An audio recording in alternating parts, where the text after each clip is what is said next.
Hello friend, जैसा कि आपको पता है कि नाइन्थ जो ट्वेल्थ एग्ज़ाम होने वाले हैं, बट इसमें मैं आपको नाइन्थ के एग्ज़ाम के पेपर पैटर्न के बारे में बताऊंगा। इंग्लिश के पेपर पैटर्न के बारे में। जैसा कि आपको पता है कि कुछ सिलेबस डिडक्ट हो चुके हैं 30%, जो कि बिहाइव और मोमेंट से डिलीट कर दिए गए हैं। और जो फाइनल एग्ज़ाम होने वाले हैं जो नाइन्थ के 2021 में, उसमें आपकी किस तरह से पेपर पैटर्न आते हैं वो हम इस बारे में चर्चा करेंगे इस वीडियो में। तो देखिए, सबसे पहले जो paper pattern section A reading section आते हैं। सेक्शन बी यानी कि आपके राइटिंग सेक्शन, और सेक्शन सी जो है वो आपका लिटरेचर बेस्ड टेक्स्ट बुक्स से जो कि आते हैं। तो सेक्शन ए में रीडिंग सेक्शन से आपके दो पैराग्राफ दिए जाएंगे, एक फैक्चुअल एक डिस्कर्सिव। तो इसमें क्या करना है आपको, डिस्कर्सिव पैसेज में आपको 4 शॉर्ट आंसर और 4 मल्टीपल चॉइस क्वेश्चंस की तरह क्वेश्चन पूछे जा सकते हैं। एमसीक्यू में आपके फिलअप वगैरह और टिक मार्क जैसे भी क्वेश्चंस आ सकते हैं। और उसी तरह से आपके फैक्चुअल पैसेज जो आते हैं वो भी आपके 8 मल्टीपल चॉइस क्वेश्चंस पूछे जाते हैं। यानी टोटल पहला वाला जो पैसेज है आपका वो 12 नंबर का और दूसरा 8 नंबर का, इस तरह से 20 मार्क्स के आ जाते हैं। ठीक है, अब आते हैं हम लोग सेक्शन बी में। अब सेक्शन बी में आपका 30 मार्क्स के आएंगे। तो आइए देखते हैं क्या क्या चीज़ें इसमें आती हैं। यानी कि राइटिंग सेक्शन। ओके, इसमें आपके ग्रामर से रिलेटेड क्वेश्चंस, ठीक है, जैसा कि नोटिस आपको 50 वर्ड में लिखे जाते हैं नोटिस, और नोटिस आएंगे। और उसमें आपकी डायरी एंट्री भी आ सकती है, डायरी लिखना, ठीक है, उसकी भी लिमिटेशन दी जाती है। और इसके बाद आपका लेटर राइटिंग या लेटर राइटिंग भी आ सकता है। वो ऑप्शनल है कि किस तरह से दिया जाए, या तो डायरी या फिर डायरी और नोटिस तो मस्ट है। और लेटर राइटिंग में आपका फॉर्मल या इनफॉर्मल में से किससे पूछा जा सकता है, ये ऑप्शनल है। ओके, बट आ भी सकता है।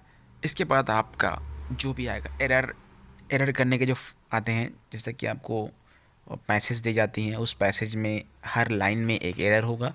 उस एरर को आपको फाइंड आउट करना है और उसको फिर सही करके रिप्लेस भी करना होगा। ठीक है, एरर में ये आते हैं।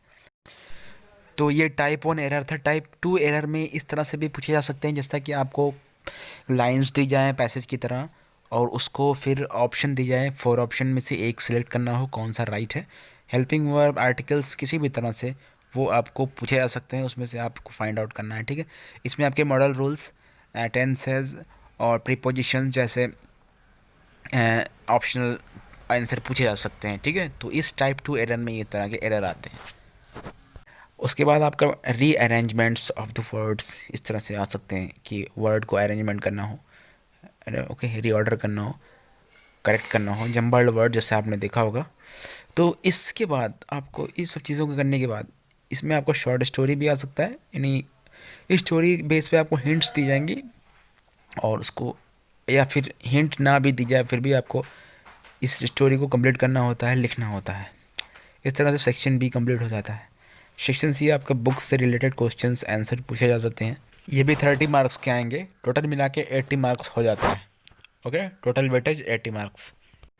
जैसे कि आपके शॉर्ट आंसर दिए जाएंगे जो 30 वर्ड्स मिनिमम और 40 वर्ड्स मैक्सिमम लिखे जा सकते हैं। ओके, उसके बाद लॉन्ग आंसर दी जाएंगी, जो कि आपको ऑप्शनल दिए जा सकते हैं, 2 या 3 या 4 क्वेश्चंस में से 2 करने हों।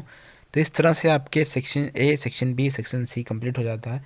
इस तरह से आपको इसी बेस पे आपको फाइनल एग्ज़ाम की तैयारी करनी है। आप इस चैनल पे आप पहली बार हो तो इसे सब्सक्राइब कर लें और नोटिफिकेशन बेल ज़रूर प्रेस कर लें। इस चैनल पे मैं इस तरह की वीडियोज़ बनाते रहता हूँ ताकि आपको इससे कुछ बेनिफिट हो सके। चलते हैं, मिलते हैं अगले वीडियो में कुछ नए टॉपिक के साथ। तब तक के लिए।